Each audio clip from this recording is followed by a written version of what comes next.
when we arrived where I'm standing right now, all of this was on fire. I mean, the flames were right here and coming across, and it hit the house. We were thinking, okay, I'll hook up my pickup to the trailer and get the 3 horses here out. We'll get the dogs, get what we need, and leave. We still thought we had time. You know, we had no indication because the smoke actually didn't seem to be here yet, and the fire was ahead of the smoke. At that time, the house was on fire and filling up with smoke very fast. And I grabbed some baby pictures off of our dresser, and Ransom and Cole had just graduated from Kansas State, and for whatever reason their diplomas were laying right there close by, and their honors cords, and I grabbed that. Then things just seemed to happen really fast after that. Like there wasn't much time at all to be here.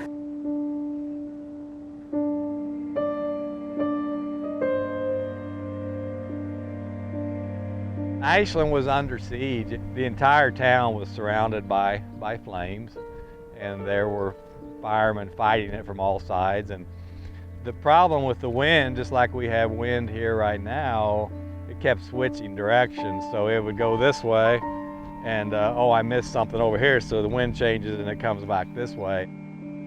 We have approximately 42,000 acres of grass, and danged if it didn't get all but a half section of it. So that distance geographically, you know, from corner to corner, would be over 20 miles.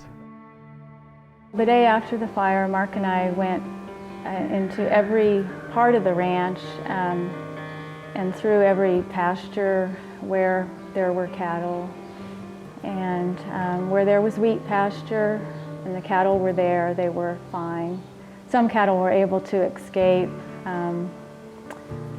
but for the most part, wherever the cattle were just on grass alone, most of them perished.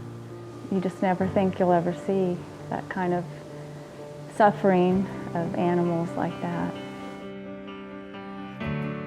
Got a few cows that aren't out of the woods, but they'll probably make it, but all in all, we lost 550 cows.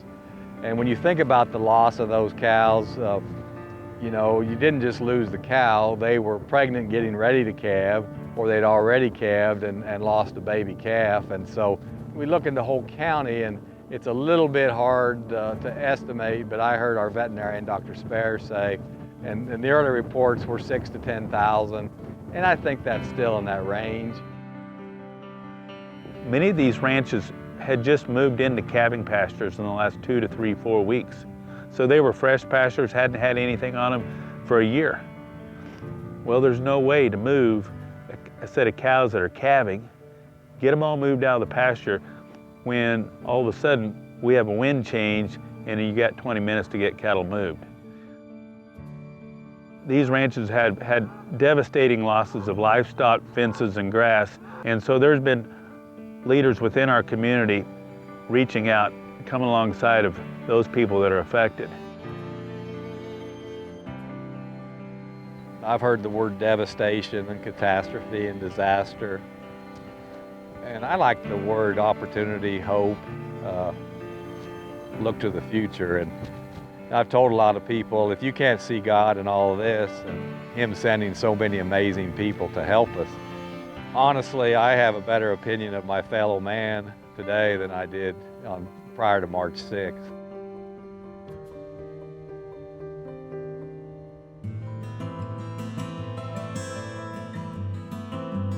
The overwhelming response has been, there's trouble, and we're going to help you. And my goodness, they have. I would love to go and repay that to somebody. We've just been strengthened by, you know, the prayers of others, the voices of friends from afar, and those coming to help, and just, you know, that's carrying us through, and it's just an amazing experience. A lot of people have asked me, well, how are you going to rebuild? And we have our plans in place, and we have things scheduled from locating a herd to transfer a lot of embryos in, and doing a lot of work with heifers that we were planning to breed and sell. Now we'll put embryos in them and use them as recipients to replace those lost cows. But I think the bottom line for all of us is it'll be one day at a time, and it won't be overnight. How will we do it? We don't know, but we will.